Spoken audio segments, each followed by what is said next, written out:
Обеспечение экологической безопасности, улучшение состояния окружающей среды, изучение климатических изменений и их последствий – вот основные задачи федеральной научно-технической программы. На сегодня научными учреждениями федеральных и региональных уровней проводятся очень большие разного рода мероприятия, посвященные экологическому развитию и климатическим изменениям.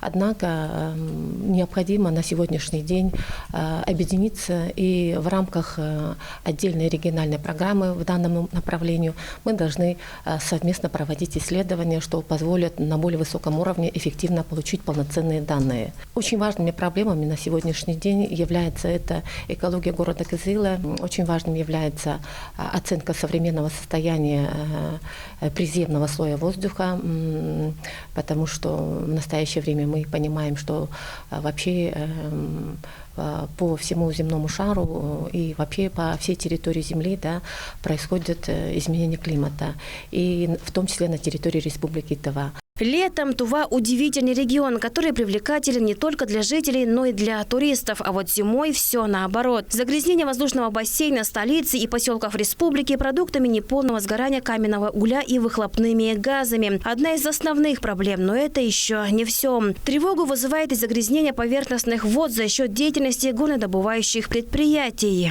Тува богата, практически вся периодическая таблица Менделеева представлена у нас в недрах.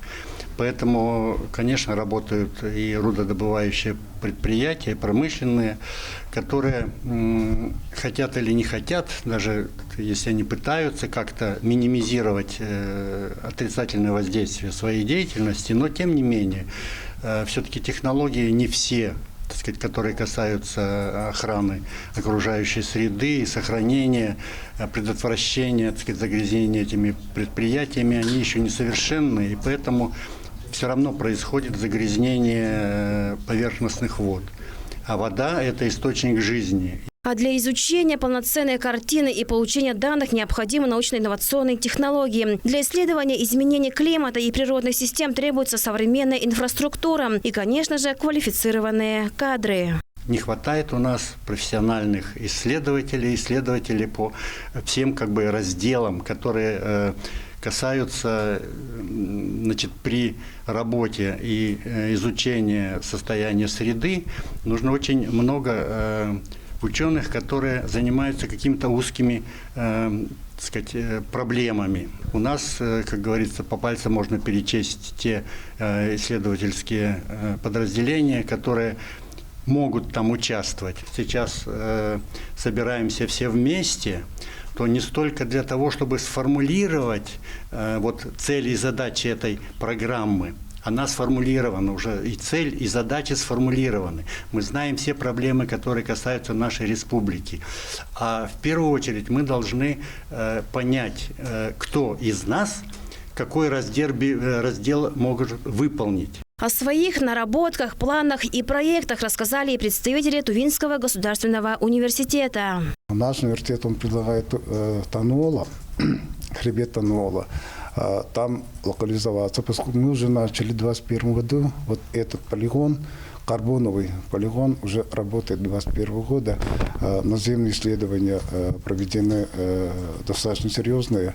На сегодня мы проводим дистанционное зондирование этой же территории. То есть прошлой неделе мы с Центром биосферных исследований договорились, что мы Центр биосферных исследований тоже включается в наш проект.